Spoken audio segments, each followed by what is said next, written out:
Hello guys, welcome to my YouTube channel English with Radha.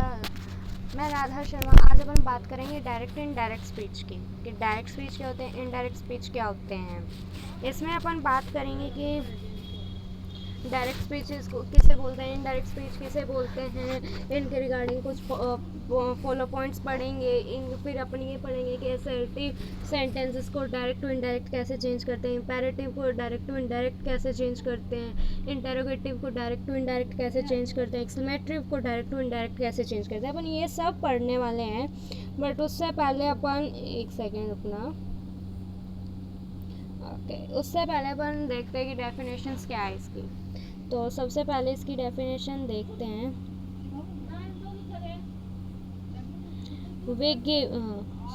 we give the exact word of the speaker, this is called direct speech। कि जो speaker के exact words है, जो speaker ने कहा है as it is वैसे के वैसे वर्ड्स हैं, उन्हें डायरेक्ट स्पीच कहते हैं। इन्हें की आइडेंटिफिकेशन क्या होती है डायरेक्ट स्पीच की, वो एज अपन एग्जांपल देखते हैं। पहले मैं थोड़ी सी फ़ॉन्ट बड़ा कर लूँ।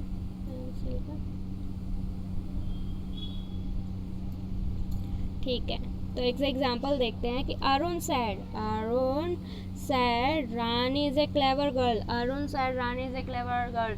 इसमें ये क्या है कि जो अरुण सैड है वो रिपोर्टेड वर्ब है, रानी इज़ ए क्लेवर गर्ल वो रिपोर्टेड स्पीच है। और जो ठीक है, और इनके बारे में डायरेक्ट स्पीच के बारे में और अपना आगे पढ़ेंगे। इतना पता होना चाहिए कि डायरेक्ट स्पीच क्या होता है। डायरेक्ट स्पीच क्या होता है। डायरेक्ट स्पीच के एक सेकेंड गाइस।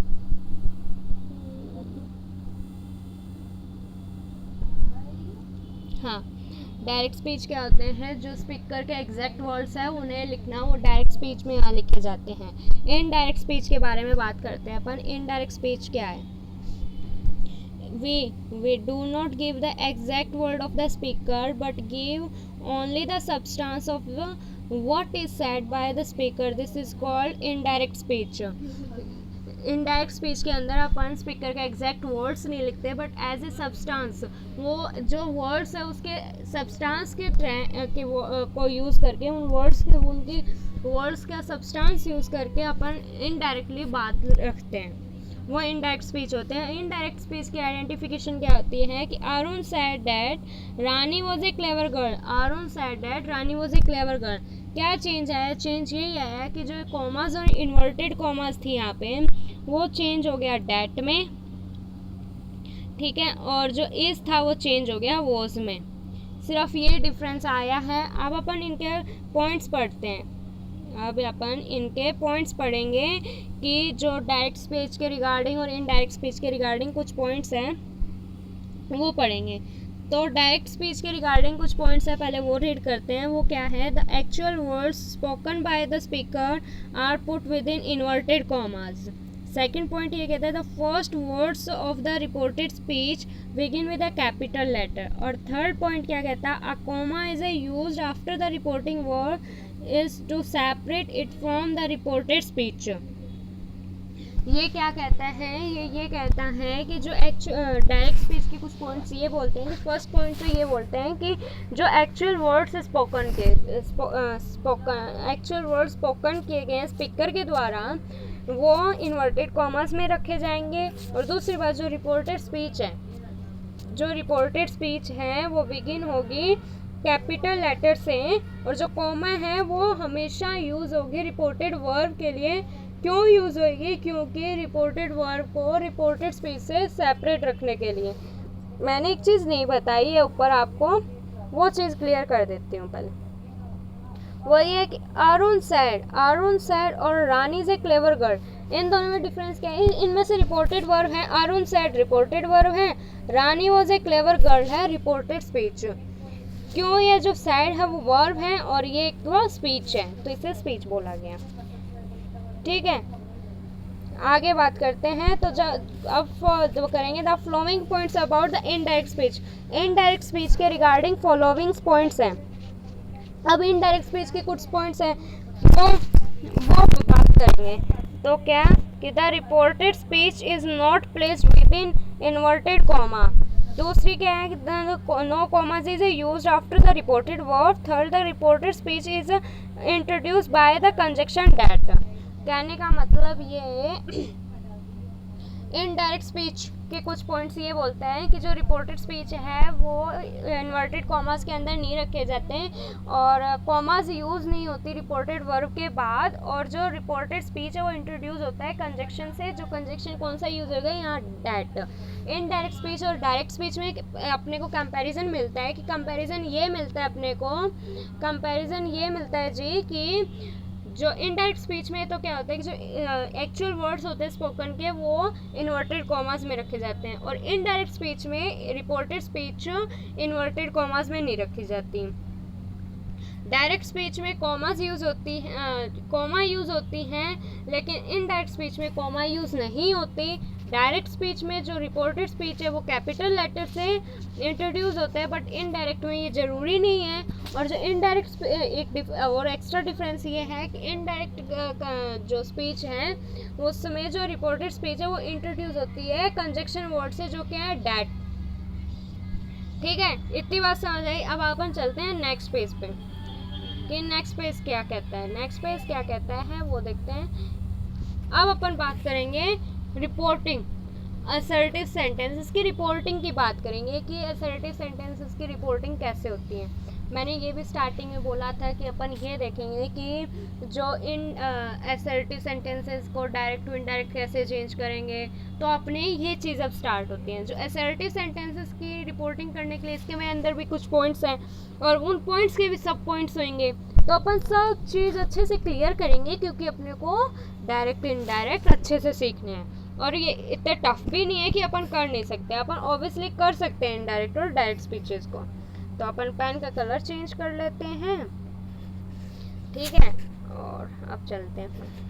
अब बात करते हैं रिपोर्टिंग असर्टिव सेंटेंस की। असर्टिव सेंटेंस की रिपोर्टिंग करने से पहले अपने को ये तो पता होना चाहिए ना कि असर्टिव सेंटेंसेस होते क्या है, तो वो देखते हैं। We know that a sentence that state or declares something is called assertive sentences.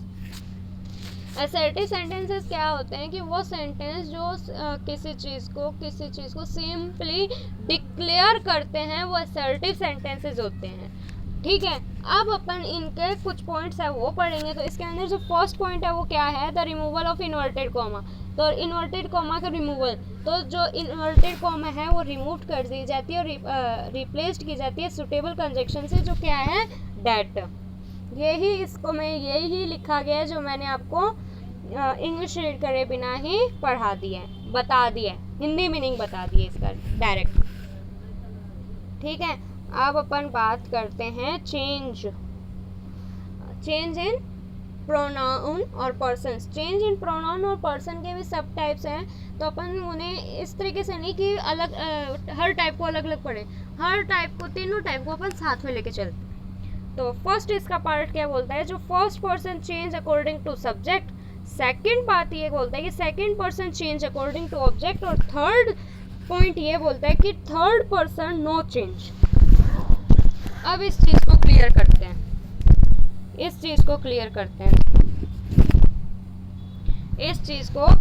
हैं, तो जो ये क्या कहती है, ये चीज़ ये बोल रही है जी, ये बोल रही है कि जो फर्स्ट पर्सन है वो तो चेंज होगा सब्जेक्ट के अकॉर्डिंग, ठीक है, और जो सेकंड पर्सन है वो चेंज होगा ऑब्जेक्ट के अकॉर्डिंग, ठीक है, और थर्ड पर्सन है वो चेंज नहीं होंगे। ठीक है, अब फर्स्ट पर्सन क्या होते हैं, फर्स्ट पर्सन तो होते हैं आई और वी। सेकंड पर्सन क्या होते हैं, यू। थर्ड पर्सन क्या होते हैं, थर्ड पर्सन होते हैं ही, शी, इट, दे और कोई भी नेम यानी एनी नेम, ये थर्ड पर्सन होते हैं। ठीक है, ये चीज़ समझ आई। अब अपन इनके एग्जाम्पल को क्लियरिफाई करेंगे, एग्जाम्पल से क्लियरिफाई होंगे। अपनों ने ये पढ़ा कि first person change according to subject. First person होते कौन से, आई और वी। वेल, ठीक है, अपने को ये पता चल गया कि फर्स्ट पर्सन है वो सब्जेक्ट के अकॉर्डिंग चेंज होगा। दूसरी बात अपने को ये पता चली कि फर्स्ट पर्सन सिर्फ आई और वी होते हैं, चलो भाई एग्जाम्पल देखते हैं इसका। एहसान सेड आई एम हंग्री। एहसान कहता है मैं भूखा हूँ। ये डायरेक्ट है, स्पीच है। अब इसे इनडायरेक्ट में चेंज करते हैं। एहसान said that he was hungry. तो इसमें क्या चेंज आया? कॉमर्स और इन्वर्टेड कॉमर्स चेंज हुए। डैट में आई चेंज हुआ एहसान की वजह से। क्यों? क्योंकि एहसान सब्जेक्ट है और फर्स्ट पर्सन कौन है? आई कौन है? फर्स्ट पर्सन है। और रूल अपना क्या कहता है? रूल ये कहता है कि first person change according to subject. तो एहसान बॉय है तो बॉय के लिए ही लगता है, तो आई चेंज हो गया ही में। और एम किस में चेंज हो जाएगा? वॉज में। और हंग्री का हंग्री। ये डायरेक्ट टू इनडायरेक्ट बन गया। अब इसका दूसरा पार्ट है second person change according to object. Second person किसके अकॉर्डिंग चेंज होंगे? ऑब्जेक्ट के अकॉर्डिंग। अब अपने को ये बात याद रखनी है कि सेकंड पर्सन सिर्फ यू होता है और ये चेंज होता है ऑब्जेक्ट के according. Second person according to change according to object. तो अपन इसका एग्जांपल देखते हैं। इसका एग्जांपल क्या है? Deepika Deepika said to me you are lucky. Deepika said to me, Deepika मेरे को कहती है यू आर लकी, तुम लकी हो। अब इसे इनडायरेक्ट में चेंज करते हैं। Deepika told me that I was lucky. Changes देखते हैं। पहला कॉमर्स और इन्वर्टेड कॉमर्स डैट में चेंज हो गए। यू मी के अकॉर्डिंग चेंज हुआ। क्यों? यू सेकंड पर्सन है, मी ऑब्जेक्ट है और अपना रूल है वो यही कहता है कि जो सेकंड पर्सन है वो चेंज होगा अकॉर्डिंग टू ऑब्जेक्ट। तो मी खुद के लिए यूज होता है और खुद के लिए अपन क्या यूज करते हैं? आई। और वॉज का आर का क्या हो जाएगा? वॉज। सेड टू किस में चेंज हो जाएगा बच्चों? टोल्ड में। टोल्ड में चेंज हो जाएगा। ये बन गया अपना direct to indirect second person के according.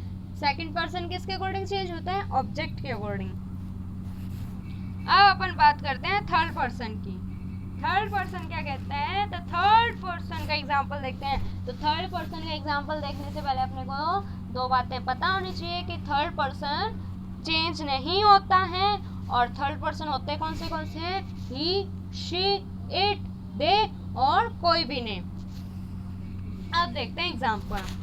Arun said to me he was not feeling well. He was not feeling well.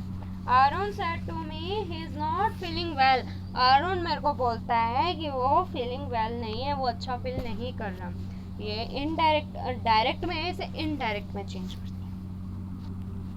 Arun told me that he was not feeling well. Arun मुझे बोलता है कि वो अच्छा फील नहीं कर रहा था। तो इसमें देखते हैं क्या क्या चेंज होता है। पहला कॉमर्स और इन्वर्टेड कॉमर्स डैट में चेंज हो गए। ही का ही रहा क्योंकि थर्ड पर्सन है। इस चेंज हो गया वॉज में, बाकी सेम रहा। और इधर सेड टू मी चेंज हो गया टोल्ड में। ये क्या बन गया अपना? डायरेक्ट टू इनडायरेक्ट बन गया। होपफुली कि आपको ये सब समझ आया होगा। आज अपनों ने पढ़ा है कि एक सेकेंड, आज अपनों ने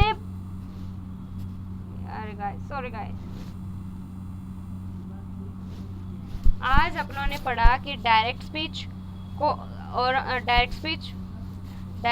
और इनडायरेक्ट स्पीच क्या होते हैं। ठीक है, डायरेक्ट स्पीच और इनडायरेक्ट स्पीच क्या होते हैं। ठीक है, डायरेक्ट स्पीच और इनडायरेक्ट स्पीच क्या होते हैं। दूसरा, इन दोनों के बीच में कंपैरिजन किया। तीसरा, आपनों ने सिर्फ असर्टिव सेंटेंसेस की रिपोर्टिंग सीखी। ये मत समझना कि असर्टिव सेंटेंसेस की रिपोर्टिंग कंप्लीट होगी, इसमें काफ़ी रिपोर्टिंग पेंडिंग है जो अपन आगे कर लेंगे। ताकि आज यहीं पे मैं ओवर करती हूँ। होपफुली कि आपको अच्छा लगा होगा। वीडियो को लाइक ज़रूर करना, कमेंट ज़रूर करना, शेयर ज़रूर करना और चैनल को अभी तक सब्सक्राइब नहीं किया तो सब्सक्राइब कर देना। Thank you for today. Goodbye, good day. We meet soon in next video. जल्दी मिलेंगे अपन नेक्स्ट वीडियो में आगे के पार्ट के साथ। Thank you.